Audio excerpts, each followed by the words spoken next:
జెండలు జత కట్టడమే మీ ఎజెండా, జనగుండల గుడి కట్టడమే జగను ఎజెండా. బలిరా బలి బలిరా బలిరా, పులివెందులలో పుట్టిందా పులిరా. కుర్చీల కూర్చోవడమే మీ ఎజెండా, కుర్చీ జనమే ఇవ్వాలన్నది జగను ఎజెండా.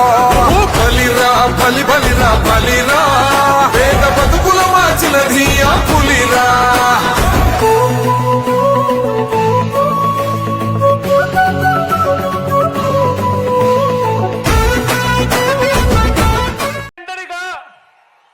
దేవుడు దయతో ప్రజలే అండగా, ఒంటరి పోరాటానికి మీ బిడ్డ సిద్ధం.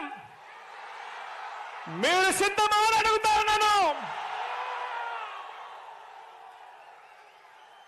వారికి దిక్కులు పిక్కటిల్లేలా సమరనాదం చేస్తూ, ఎన్నికల శంఖారావం పూరిస్తూ సిద్ధమని ఇక్కడి నుంచే వైఎస్ఆర్సీపీ పిలుపునిస్తా ఉంది అని చెప్పి సందర్భంగా తెలియజేస్తా ఉన్నాను. 2024 మరో 60 రోజుల నుంచి 70 రోజుల్లో ఎన్నికలు జరగనున్నాయి. ఆ ఎన్నికలకు మీరు సిద్ధమా అని అడుగుతా ఉన్నాను. దుష్ట చతుష్టయాన్ని, గజ దొంగల ముఠాను ఓడించేందుకు సిద్ధమా అని అడుగుతా ఉన్నాను మీ అందరినీ. వచ్చే ఎన్నికలు పేదలకు పెత్తందారులకు మధ్య యుద్ధం. వచ్చే ఎన్నికలు వారి వంచనకు మన విశ్వసనీయతకు మధ్య యుద్ధం. వచ్చే ఎన్నికలు వారి దోచుకో పంచుకో తిరుకో అనే విధానానికి మన డిబిటి అంటే బటన్ నొక్కడం, నేరుగా అక్క చెల్లెమ్మల కుటుంబాల ఖాతాల్లోకి నేరుగా డబ్బులు వెళ్ళిపోవడానికి మధ్య జరుగుతా ఉన్న యుద్ధం. వచ్చే ఎన్నికలు వారి సామాజిక అన్యాయానికి మన సామాజిక న్యాయానికి మధ్య యుద్ధం. వచ్చే ఎన్నికలు ఈ సంక్షేమ పథకాలన్నీ రద్దు చేసే వారి కుట్రలకు మన సంక్షేమ ప్రభుత్వానికి మధ్య జరగబోయే యుద్ధం. వచ్చే రెండు నెలలు మనందరికీ కూడా నిత్యం యుద్ధమే. మరోసారి అడుగుతా ఉన్నా, ఈ యుద్ధానికి మీరంతా సిద్ధమా అని అడుగుతా ఉన్నాను. కారణం ఏమిటి అని అంటే, గతంలో కూడా ఒక పాలన ఉండేది. అప్పుడు కూడా ఒకే రాష్ట్రం, అప్పుడు కూడా ఇదే రాష్ట్రం, అప్పుడు కూడా ఇదే బడ్జెట్. మారిందల్లా కేవలం ముఖ్యమంత్రి మాత్రమే మారాడు. మిగిలినటివన్నీ మామూలే. అదే రాష్ట్రం, అదే బడ్జెట్. మారిందల్లా కేవలం ముఖ్యమంత్రి మాత్రమే. అప్పుల గ్రోత్ రేటు కూడా చూస్తే అప్పటికన్నా మీ బిడ్డ ప్రభుత్వంలో అప్పుల గ్రోత్ రేటు కూడా తక్కువే. మరి మీ బిడ్డ ప్రభుత్వంలో నా ప్రతి అక్క చెల్లెమ్మ ముఖాన చిరునవ్వు ఎలా కనపడతా ఉంది? గతంలో 5 సంవత్సరాల పీరియడ్లో ఆ గతంలో ఎందుకు అక్క చెల్లెమ్మలకు ఈ మంచి జరగలేదు అన్నది ఆలోచన చేయమని అడుగుతా ఉన్నా. కారణం ఒక్కటే, గతంలో దోచుకో పంచుకో తినుకో, దోచుకోవడం, దోచుకున్నది పంచుకోవడం. ఈరోజు మీ బిడ్డ ప్రభుత్వంలో మీ బిడ్డ బటన్ నొక్కుతున్నాడు, నేరుగా నా అక్క చెల్లెమ్మల కుటుంబాల ఖాతాల్లోకి డబ్బులు పోతా ఉన్నాయి. ఎవడు లంచాలు అడగడం లేదు, ఎవడు వివక్ష చూపడం లేదు. తేడా గమనించమని చెప్పి ప్రతి అక్కను ప్రతి చెల్లెమ్మను ఈ సందర్భంగా కోరుతా ఉన్నాను. అనుకుంటున్నారు మీ బిడ్డకు స్టార్ క్యాంపెయినర్లు లేరని. వారికి నాకు తేడా ఏమిటో తెలుసా? కుట్రలు కుతంత్రాలతో జెండాలు జతకట్టడమే వారి ఎజెండా. జనం గుండెల్లో గుడి కట్టడమే మీ జగన్ ఎజెండా.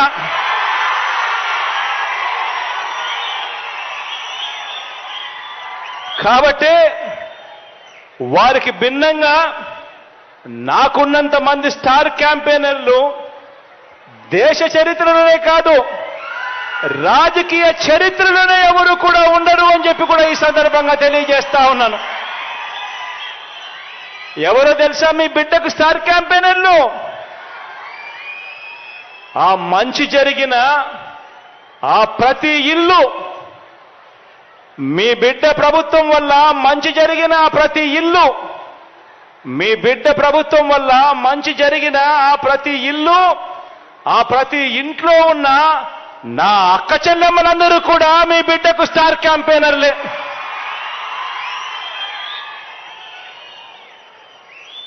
ఒక వైఎస్ఆర్ ఆసరా అందుకు ఇంతగా ఇవన్నీ కూడా మంచి మనం చేసిన తరువాత కూడా ఏమీ చేయని వారికి చెడు మాత్రమే చేసిన చరిత్ర ఉన్న వారికి, చెడు మాత్రమే చేసిన చరిత్ర ఉన్న చంద్రబాబు నాయుడు గారికి, ఆయన ఎల్లో మీడియాకి, ఆయన గజ దొంగల ముఠాకి, ఆయన గజ దొంగల ముఠా అంటే ఎవరో మీ అందరికీ కూడా బాగా తెలుసు అనుకుంటా. మంచి చేసిన చరిత్ర లేదు, ఎప్పుడూ కూడా మోసం చేసిన చరిత్రే. ఆ చరిత్ర చంద్రబాబు నాయుడు గారు, ఆయనకు తోడు ఒక రామోజీరావు, ఒక ఈనాడు, ఒక ఆంధ్రజ్యోతి, ఒక టీవీ5, వీళ్ళందరికీ తోడు ఒక దత్తపుత్రుడు.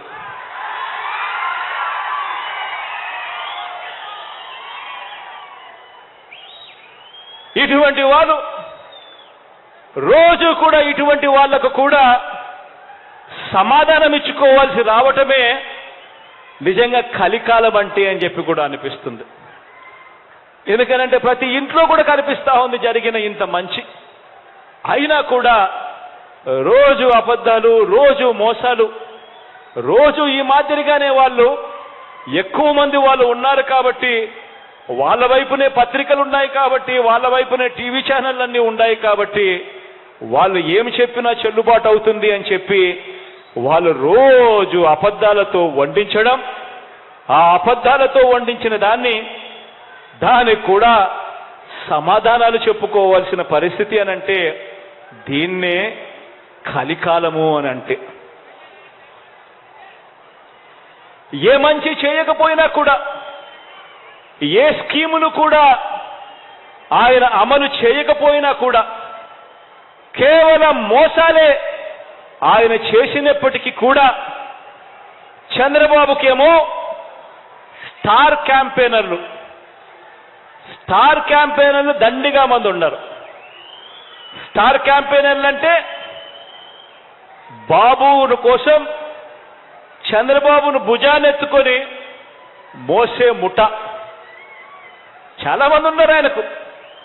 ఆయన ఏ మంచి చేయకపోయినా, ఆయన ఏ స్కీములు ఇవ్వకపోయినా, ఆయన మోసాలే చేసినా కూడా ఆయన గురించి డంకా బజాయించేందుకు, ఆయనను భుజాన ఎత్తుకునేందుకు చాలా మంది స్టార్ క్యాంపెయినర్లు చంద్రబాబు నాయుడు గారికి ఉన్నారు. పక్క రాష్ట్రంలో, మన రాష్ట్రంలో ఎవరు ఉండరు, పక్క రాష్ట్రంలో ఉంటారు. వాళ్ళ ఇళ్ళు, వాళ్ళ సంసారాలు, వాళ్ళ కాపురాలు అన్ని పక్క రాష్ట్రంలోనే ఉంటాయి. పక్క రాష్ట్రంలో పర్మనెంట్ రెసిడెంట్గా ఉన్న దత్తపుత్రుడు వీళ్లకు ఒక స్టార్ క్యాంపెయినర్ అయితే, పక్క రాష్ట్రంలో పర్మనెంట్ రెసిడెంట్గా ఉన్న ఆ చంద్రబాబు నాయుడు గారు వదిన గారు, ఆయన పక్క పార్టీలోకి వెళ్ళి చంద్రబాబుకు మరొక స్టార్ క్యాంపెయినర్. చెప్పాల్సిన పని లేదు, ఆయన వదిన అంటే అందరికీ తెలిసే ఉంటుంది అనుకుంటా. పక్క రాష్ట్రంలోనే శాశ్వతంగా ఉంటా ఉన్న ముగ్గురు మీడియా అధిపతులు, ఈ ముగ్గురు మీడియా అధిపతులు కూడా మన రాష్ట్రంలో ఉండరు, పక్క రాష్ట్రంలోనే ఉంటారు. అక్కడే వాళ్ళు శాశ్వతంగా ఉంటారు. కానీ అక్కడ ఉన్న ఆ మీడియా అధిపతులు, ఓ ఈనాడు, ఓ ఆంధ్రజ్యోతి, ఓ టీవీ5, వీళ్ళందరూ కూడా బాబుకు స్టార్ క్యాంపెయినర్లే. వీళ్ళు కాక రాష్ట్రాన్ని విడగొట్టిన పార్టీలోకి ప్రవేశించిన చంద్రబాబు అభిమాన సంఘం అంతా కూడా చంద్రబాబును జాకీ పెట్టి ఎత్తేందుకు కష్టపడుతూ ఉన్న ఇంకొంతమంది స్టార్ క్యాంపెయినర్లు, వీళ్ళంతా కూడా చంద్రబాబు నాయుడు గారికి తోడుగా ఉన్నారు. బీజేపీలో తాత్కాలికంగా తలదాచుకున్నా అది కూడా చంద్రబాబు ప్రయోజనాల కోసం తలదాచుకున్న పసుపు కమలాలన్నీ కూడా బాబుకు ఇంకొంతమంది స్టార్ క్యాంపెయినర్లుగా కూడా వాళ్ళంతా కూడా ఉన్నారు. ఇంకా బాబుకు వీళ్ళే కాదు, ఇంకా స్టార్ క్యాంపెయినర్లు కూడా బాబుకున్నారు. అమరావతిలో బాబు భూములకు బెనామీలు ఉన్నట్టే మనుషుల్లోనూ ఇంకా ఇతర పార్టీల్లోనూ కూడా రకరకాల రూపాలలో చంద్రబాబు నాయుడు గారికి బినామీలు ఇప్పటికీ స్టార్ క్యాంపెయినర్లుగానే కొనసాగుతా ఉన్నారు. వీళ్ళందరూ కూడా మనకు కనిపిస్తూ ఉంటారు. టీవీ లాంచ్ చేస్తే విశ్లేషకులు వీళ్ళే అని చెప్పి విశ్లేషకుల పేరు మీద కూడా వీళ్ళు కనిపిస్తారు. వేదికల పేరు మీద కనిపిస్తారు. మేధావులని చెప్పి వీళ్ళంతటి వీళ్ళే చెప్పుకుంటూ మేధావుల పేరు మీద కూడా వీళ్ళే కనిపిస్తారు. రకరకాల స్టార్ క్యాంపెయినర్లు బాబు కోసం వీళ్ళందరూ కూడా పనిచేస్తారు. కారణం దోచుకోవడం, దోచుకున్నది పంచుకోవడంలో వీరందరూ కూడా భాగస్వాములే. కానీ ఆశ్చర్యం ఏమిటో తెలుసా? ఏ అభివృద్ధి కూడా చేయని వారికి, ప్రజలకు ఏ మంచి కూడా చేయని వారికి, ప్రజలకు మోసాలే చేసిన వారికి, ఈ రాష్ట్రానికి కూడా అన్యాయం చేసిన వారికి ఇంతమంది స్టార్ క్యాంపెయినర్లు ఉన్నారు. కానీ ప్రతి పేద ఇంటికి అభివృద్ధి ఫలాలు అందించిన మీ బిడ్డకు, ప్రతి పేద ఇంటికి మంచి చేసిన మీ బిడ్డకు ఎలాంటి స్టార్ క్యాంపెయినర్లు లేరు. కానీ మీ బిడ్డ వీళ్ళందరినీ నమ్ముకోలేదు. మీ బిడ్డ వీళ్ళందరికీ కూడా ఈ సందర్భంగా గట్టిగా చెప్పాలనుకుంటా ఉన్నాడు. వీళ్ళందరికన్నా ఎక్కువ స్టార్ క్యాంపెయినర్లు మీ బిడ్డకు ఉన్నారు అని కూడా చెప్పడానికి మీ బిడ్డ సంతోషపడతా ఉన్నాడు. ఎవరో తెలుసా మీ బిడ్డకు స్టార్ క్యాంపెయినర్లు? ఎవరో తెలుసా మీ బిడ్డకు స్టార్